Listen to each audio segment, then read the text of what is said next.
pourquoi je ne perds pas de poids? En théorie, la perte de poids devrait être facile. Manger sainement, faites de l'exercice et récoltez les fruits. Facile, non? Mais perdre du poids n'est pas aussi simple. Alors, vous pouvez avoir l'impression de faire toutes les bonnes choses et vous pourriez perdre du poids au début. Mais ensuite, vous pourriez atteindre le plateau de perte de poids tant redouté.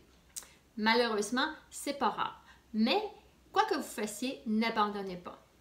Alors, je vais vous donner 10 raisons pour lesquelles vous pourriez avoir du mal à perdre du poids. Donc, raison 1, vous avez des attentes irréalistes en matière de perte de poids. Alors, pour réussir à perdre du poids, vous devez avoir des attentes réalistes et saines. Donc, patience. Vous n'avez pas pris tout le poids supplémentaire en une semaine ou en un mois, alors vous n'allez pas perdre le poids supplémentaire en une semaine ou en un mois. En outre, vous constaterez peut-être que vous ne perdez pas de poids, mais que votre composition corporelle change, de sorte que le nombre sur la balance peut ne pas baisser aussi vite que vous le souhaitez. La plupart des balances ne reflètent pas avec précision la quantité d'eau que vous avez dans votre système, la quantité de graisse corporelle que vous avez perdue ou la quantité de muscles que vous avez gagné. Alors, c'est pourquoi j'encourage mes clientes à prendre des photos avant et après et aussi à prendre leurs mesures. Lorsque vous perdez de la graisse corporelle, vous pourrez le voir dans la taille de vos vêtements et sur vos photos avant et après. Raison 2, vous ne mangez pas assez. Les régimes hypercaloriques et d'élimination comme ceux qui encombrent probablement votre Facebook puis autres médias ignorent le fait que la nourriture est un carburant. Les calories, y compris les glucides et les graisses, souvent décriées, sont nécessaires pour vivre et respirer. Parce que notre poids corporel est régulé par de multiples systèmes, nous affamer active les mécanismes de protection du corps pour défendre le poids actuel de notre corps. Raison 3. Vous ne mangez pas de glucides, de protéines ou de bons gras. Pour une alimentation saine, vous essayez ou non de perdre du poids, les calories que vous mangez doivent provenir d'une combinaison de glucides, de protéines et de bons gras. Les sources d'aliments complets en glucides non raffinés, par exemple les légumineuses, les fruits et les légumes crus, sont essentielles pour maintenir les niveaux d'énergie afin que vous puissiez performer si vous vous entraînez, par exemple. Les fibres présentes dans ces glucides, par opposition par exemple à un croissant, vous aideront à rester rassasié et à être moins susceptible de grignoter quelque chose de malsain. De plus, lorsque vous mangez trop peu de glucides, votre corps ne stocke pas autant de glycogène, la forme stockée de la principale source de carburant de votre corps, soit le glucose. Et puisque chaque gramme de glycogène est stocké avec 3 grammes d'eau, la balance reflètera cette réduction par le seul poids de l'eau perdue. Ainsi, bien que le nombre inférieur puisse être encourageant, il ne reflète pas votre progression vers un objectif ultime, c'est-à-dire la perte de graisse. En plus de perdre principalement du poids en eau, réduire votre consommation de glucides peut vous laisser chroniquement en manque d'énergie, ce qui peut entraver votre effort de perte de poids en vous gardant plus sédentaire et en réduisant vos performances d'entraînement.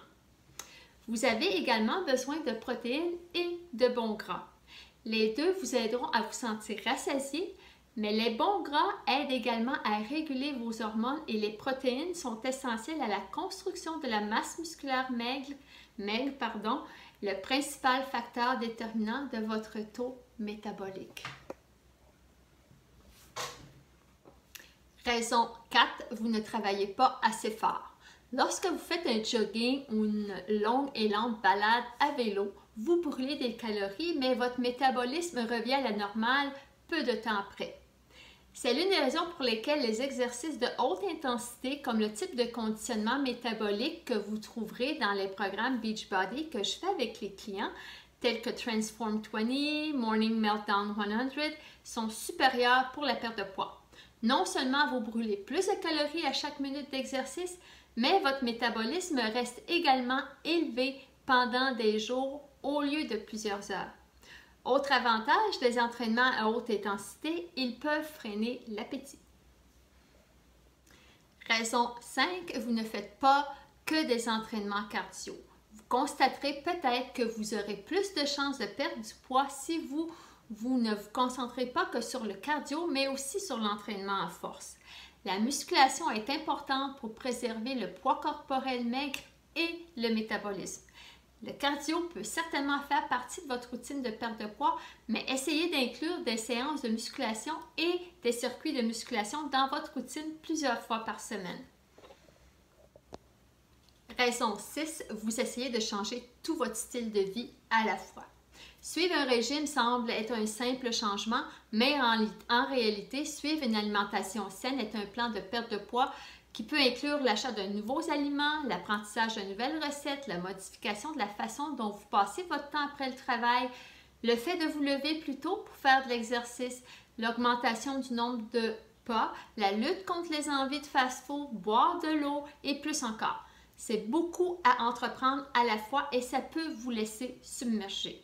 C'est pourquoi une approche basée sur les habitudes peut aider, en particulier pour ceux qui ont l'habitude de suivre et d'arrêter des régimes. Raison 7, vous ne faites pas attention aux signaux de votre corps. Pendant que vous mangez, éliminer les distractions telles que la télé, l'ordi et le téléphone peut vraiment vous aider à vous concentrer et à reconnaître quand vous avez juste assez mangé. Raison 8, vous mangez plus que vous ne le pensez. Lorsque les gens suivent le rapport alimentaire pour la première fois, ils sont généralement choqués de voir ce qu'ils mangent vraiment tout au long de la journée.